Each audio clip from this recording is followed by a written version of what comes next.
देखो जैसे मान लिया कोई लाइन दे रखा, ठीक है, ध्यान से समझना। जैसे मॉड्यूल में एंगल बिटवीन लाइन के बाद इसी से रिलेटेड क्वेश्चन है, 2-4 क्वेश्चन है। क्वेश्चन कैसा पूछेगा, इसमें कोई लाइन दे रखा है, मीन्स उसका सब कुछ पता है, इक्वेशन पता है, तो अब उसी के लाइन पे कोई और लाइन है जो थीटा एंगल बना रहा है, जैसे इस लाइन के इक्वेशन तुमको पता है, ठीक है, तो इसका इक्वेशन मैंने बोल दिया जैसे ax plus b y plus c equal to 0 मैंने बोल दिया, ठीक है।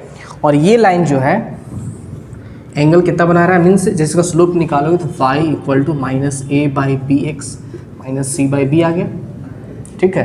तो आई एज्यूम कि ये जो लाइन है, ठीक है, यहाँ पे बना रहा है सपोज अल्फा एंगल, ठीक है, अल्फा एंगल बना रहा है।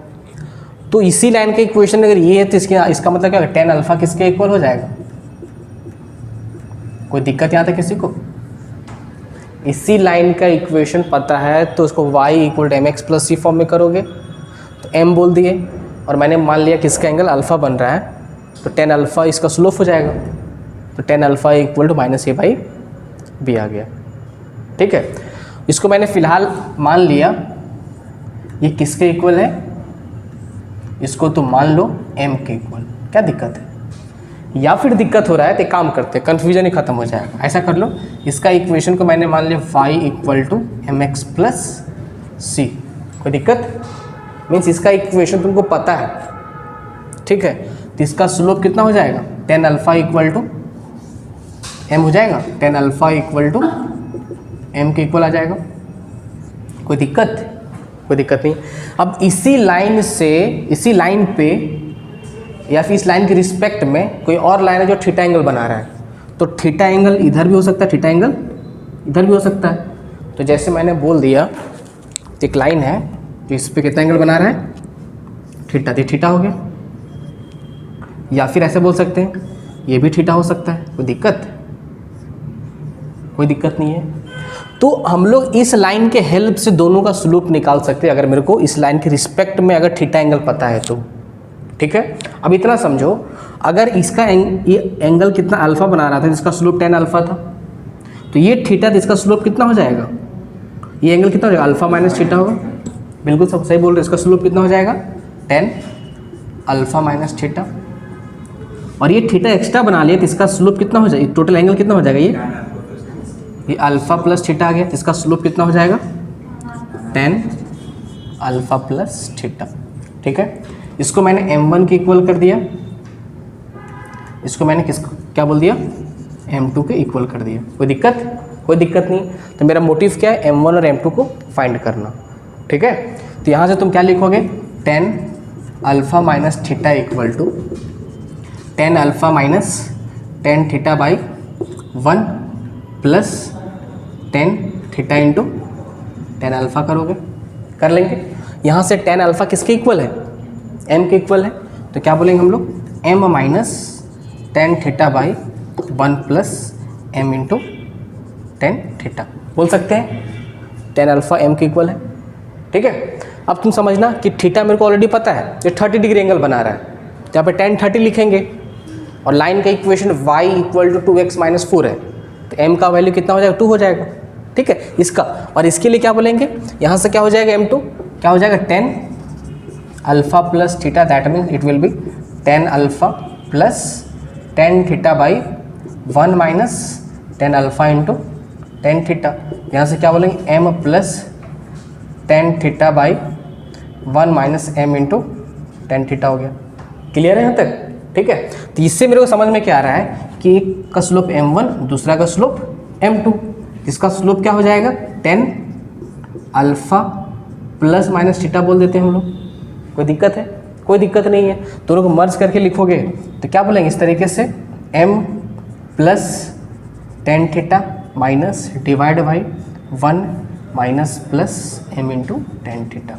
मीन सिंपल सी बात है, अगर ऊपर प्लस लोगे नीचे क्या लेंगे, माइनस, तो उससे पहला का स्लोप आ जाएगा। ऊपर अगर माइनस लोगे नीचे प्लस लोगे, उससे दूसरा का स्लोप आ जाएगा।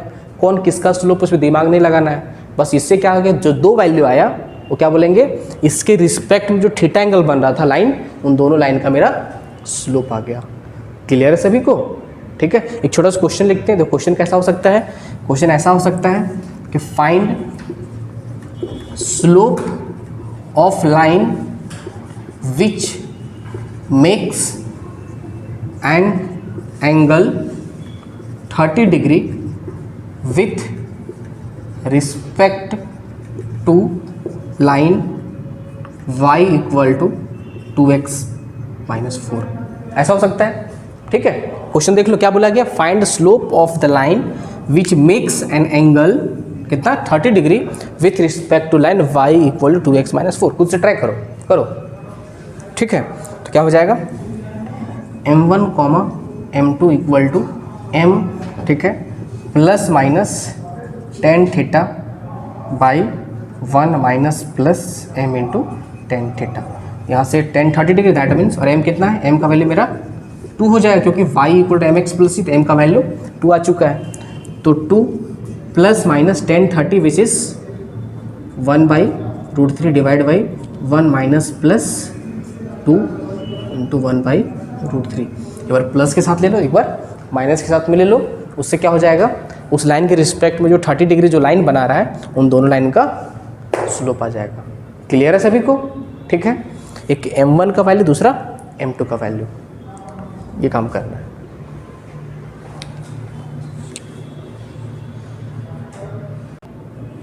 नेक्स्ट में देखते हैं ट्रिग्नोमेट्री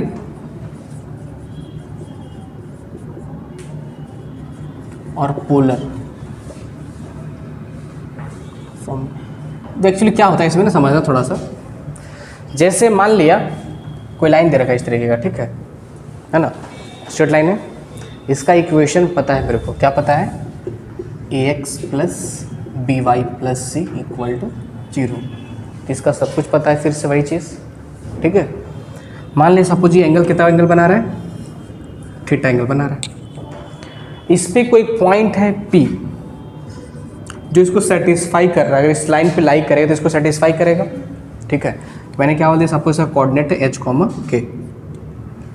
नेचुरल से बात इसको सेटिस्फाई करना है, इस पे लाई कर रहा है। तो अब तुमको क्या बोलेगा कि अगर मैं बोलूँ यहाँ से लेकर सपोज यहाँ तक डिस्टेंस r डिस्टेंस है, कितना डिस्टेंस है, r डिस्टेंस है। ठीक है, और यहाँ का कोऑर्डिनेट क्या होगा फाइंड करने के लिए बोला जाए तो हम लोग फाइंड कर सकते हैं। क्या बोल सकते हैं, फाइंड कोऑर्डिनेट ऑफ क्या, q। हम लोग q का कोऑर्डिनेट फाइंड कर सकते हैं। ठीक है, क्या क्या गिवन था, लाइन का इक्वेशन गिवन दे रखा है। ठीक है, और इसी लाइन पे एक कोऑर्डिनेट है जो h, k इस पे लाई कर रहा है, दैट मीन्स इसको सेटिस्फाई कर रहा है। और यहाँ से डिस्टेंस कितना, डिस्टेंस r डिस्टेंस, ऊपर एक पॉइंट q है जिसका कोऑर्डिनेट फाइंड करना है, तो हम लोग फाइंड कर सकते हैं। कैसे फाइंड करेंगे समझो थोड़ा सा। ठीक है, जैसे समझना, एक काम करता हूँ मैं, ये मेरा क्या एक तरह से एक्स एक्सिस है, बात को समझ रहे हो, है ना। अब मैं क्या करता हूँ, एक्स एक्सिस के पैरेलल एक लाइन ड्रॉ किया इस तरीके से, जिसका स्लोप कितना हो जाएगा, 0 हो जाएगा इस लाइन का स्लोप। और एक्स एक्सिस का पैरेलल इसका इक्वेशन क्या हो जाएगा, फाई इक्वल टू के बोल सकते हैं हम लोग। कोई टेंशन, क्योंकि आगे बढ़ोगे तो मेरा वाई कांस्टेंट हो गया ना। सही है, बिल्कुल सही है। ठीक है, अब देखना, अगर ये एंगल थीटा, ये एंगल कितना होगा, मेरा मोटिव क्या, क्यू का कोऑर्डिनेट फाइंड करें, ये मेरा मोटिव है। ठीक है, अब ऐसा करो, यहाँ से मैं काम करता हूँ, लाइन ड्रॉ करता हूँ इस तरीके से, इसमें परपेंडिकुलर ड्रॉ कर दिया। ठीक है, तो अगर ये r है तो ये r cos थीटा हो जाएगा। ठीक है, यहाँ पे q था, इसको मैंने क्या मान लिया, c मान लिया, तो ये क्या हो जाएगा, यहाँ से यहाँ तक r cos थीटा। अगर सपोज मेरे को c का कोऑर्डिनेट निकालना होता तो आगे की ओर बढ़ोगे तो सिर्फ x कोऑर्डिनेट चेंज होता है ना, y तो चेंज नहीं होगा, y तो हर जगह कांस्टेंट होगा, बिकॉज ये मेरा y इक्वल टू के इज कांस्टेंट। ठीक है, चलो बढ़िया। तो c का कोऑर्डिनेट क्या लिखेंगे हम लोग, h plus r cos theta comma k बोल देंगे। ठीक है, सिमिलरली क्या करना है, ये क्या हो जाएगा, r साइन थीटा, तो ये हाइट कितना हो जाएगा, r साइन थीटा। बात को समझ रहे हो, और ये दिस इज वर्टिकल लाइन, तो वर्टिकल लाइन में सिर्फ मेरा y चेंज होता है ना, x तो चेंज नहीं होगा। ठीक है, तो पहले यहाँ पे x कोऑर्डिनेट क्या था, h plus are cos theta था, अभी इसका x कोऑर्डिनेट क्या होगा, h plus are cos theta ही रहेगा।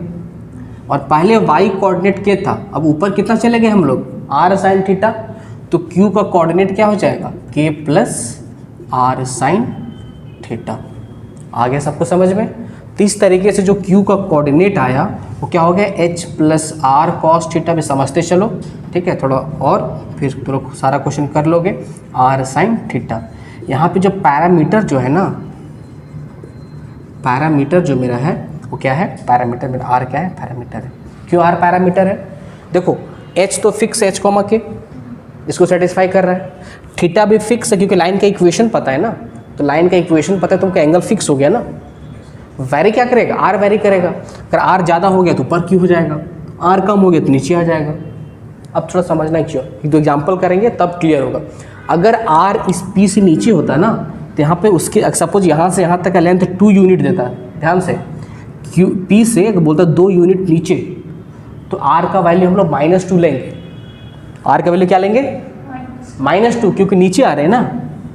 और अगर यहाँ से बोला जाए यहाँ से 5 यूनिट ऊपर, तो आर का वैल्यू क्या लेंगे, 5 लेंगे, ठीक है। एक छोटा सा एग्जांपल देख लो, पूरा क्लियर हो जाएगा। जैसे मान लीजिए एक लाइन दे रखा है इस तरीके का, ठीक है, इसका इक्वेशन तुमको दे रखा है, suppose y equal to 2x plus 1, कोई दिक्कत नहीं है, ठीक है। अब क्या होगा, इस पर एक लाइन है, ठीक, पॉइंट है विच इज़ 1,3। अब ध्यान से देखो, अगर तुम x में 1 पुट करते हो तो y कितना आ गया, 3 आ गया, तो 1,3 इसको सेटिस्फाई कर रहा है। आगे समझ में। अब तुमसे बोला जाए, अगर तुम यहाँ से सपोज 4 यूनिट ऊपर चले जाते हो, ठीक है, सेंटीमीटर मीटर जो भी बोलना चाहो, ठीक है, 4 यूनिट ऊपर चले गए, तो मेरे को इसका कोऑर्डिनेट बताओ, ठीक है। तो चुपचाप से क्या करना है, q का कोऑर्डिनेट क्या हो जाएगा मेरा, h plus are cos theta comma k plus are sine theta. इसको मैंने h कॉमा k बोल दिया, ठीक है। तो क्या हो जाएगा, यहाँ से 1 प्लस आर का वैल्यू 4 हो गया, यहाँ पे आर का वैल्यू कितना आ गया, 4 आ गया, तो 4 कॉस थीटा कॉमा कितना के 3 प्लस 4 साइन थीटा हो गया। अब मेरा टारगेट क्या है, कॉस थीटा और साइन थीटा को फाइंड करना, ठीक है। तो जैसे तुम y equal to mx plus C बोले हो, तो यहाँ से टेन थीटा किसके इक्वल हो जाएगा, 2 के इक्वल हो जाएगा। बात समझ में आ गया। तो यहाँ का तुमको ट्रिग्नोमेट्रिक फंक्शन को एक पता है, सारा निकाल लोगे। तो अगर टेन थीटा किसके इक्वल होता है, p बाई बी के इक्वल, तो h कितना हो जाएगा, √2 का स्क्वायर प्लस 1 का स्क्वायर, दैट मीन्स √5 आ जाएगा, ठीक है। तो यहाँ से साइन थीटा कितना आ जाएगा, p बाई h होता है, that means 2 by √5 sine theta हो गया मेरा। और कॉस थीटा कितना हो जाएगा, 2/1 लिखा हुआ ये 1 बाई √5 हो जाएगा। तो इस तरीके से जो कोऑर्डिनेट मेरा हो गया 1 plus 4 by √5 comma 3 plus 4 into 2 by √5, clear है। तो ये जो कोऑर्डिनेट आया Q का मेरा कोऑर्डिनेट आ गया। आगे सबको समझ में। सिमिलरली अगर 4 यूनिट नीचे होता है ना, यहाँ पे क्या लिखते, देखो समझ लो, जैसे मान लिया ऐसा होता कि यहाँ से 4 यूनिट नीचे आ गया, तो यहाँ पे Q डैश हो सकता है, क्या हो गया, Q डैश हो गया। तो Q डैश का जो कोऑर्डिनेट होगा ना, वो क्या बोलेंगे, 1 minus 4 by √5 comma 3 plus minus क्या कर देंगे, -4 इंटू 2 बाई √5, क्लियर है। आर की जगह क्या लिखा मैंने, -4 मैंने लिख दिया इस जगह पे, कितना 4 यूनिट लेंथ था, ठीक है। बिल्कुल बिल्कुल करेंगे उस चीज़ को, ठीक है, मैंने माइनस कर दिया इस जगह। आगे सबको समझ में, ठीक है। तो कभी भी कोई लाइन का इक्वेशन पता है, इस दैट मीन्स का सब कुछ पता है, तो उस पर अगर कोई पॉइंट है, उसके रिस्पेक्ट में अगर ऊपर नीचे कुछ भी रहा, तो हम लोग h plus are cos theta k plus are sine theta से हम लोग कोऑर्डिनेट निकाल सकते हैं। ऊपर रहा तो r का वैल्यू पॉजिटिव, नीचे रहा तो r का वैल्यू नेगेटिव। अगर तुम इसके हेल्प से अगर कभी निकालते हो, r ही निकालने के लिए बोला जाए, ठीक है, और अगर r का वैल्यू नेगेटिव आता है, दैट मीन्स उससे उसके नीचे कोऑर्डिनेट लाई कर रहा है। अगर r का वैल्यू पॉजिटिव आता है, दैट मीन्स वो कोऑर्डिनेट उस पॉइंट्स के रिस्पेक्ट में ऊपर लाई कर रहा है। आगे सबको समझ में, लिख लो इस चीज़। नेक्स्ट देख लो, position of a point with respect to line।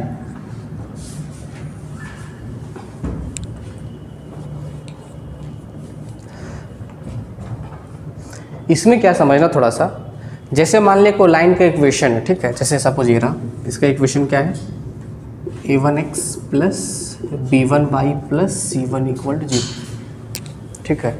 अब क्या चीज़, जैसे मान लिया कोई पॉइंट है कुछ भी, तो पॉइंट अगर इस लाइन को सेटिस्फाई करेगा तो इस लाइन पे लाई करेगा, और सेटिस्फाई नहीं करेगा तो इस लाइन पे लाई नहीं करेगा, सिंपल सी बात है। तो जैसे मान लिया कि इसको सेटिस्फाई नहीं कर रहा है, जैसे मान लिया ए का कोऑर्डिनेट है which is alpha comma beta, suppose एक और पॉइंट है बी जिसका कोऑर्डिनेट है कुछ भी मेरे को नहीं पता, ठीक है, जैसे मैंने बोल दिया गामा कॉमा डेल्टा, और एक और सी पॉइंट है जिसका मैंने बोल दिया ए कॉमा बी,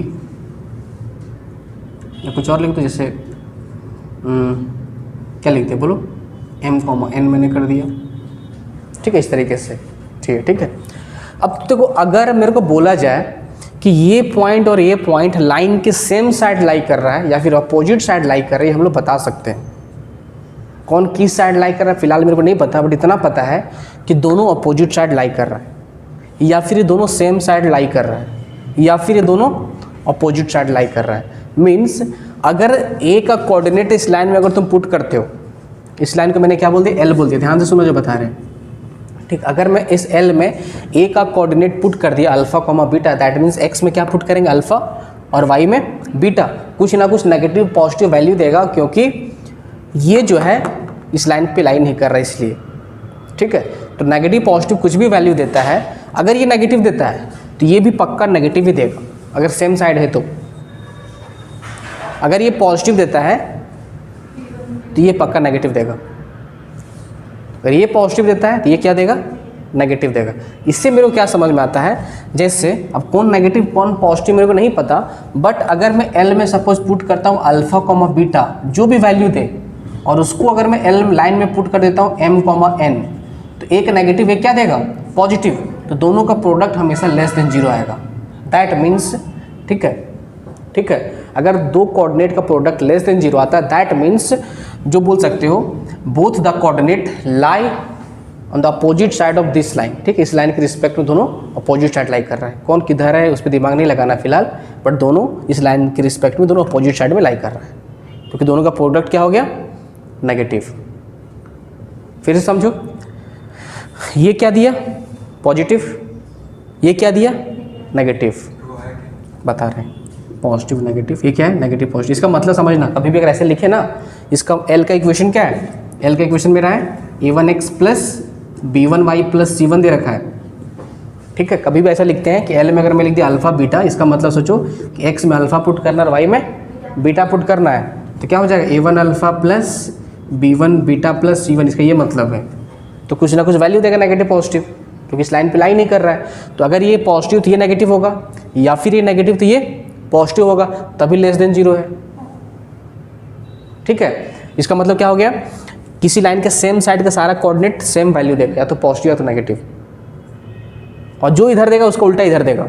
इसको दो रीजन में बांट दो, लेफ्ट साइड इधर, राइट साइड, ठीक है। तो क्लियर हो गया इस तरीके से।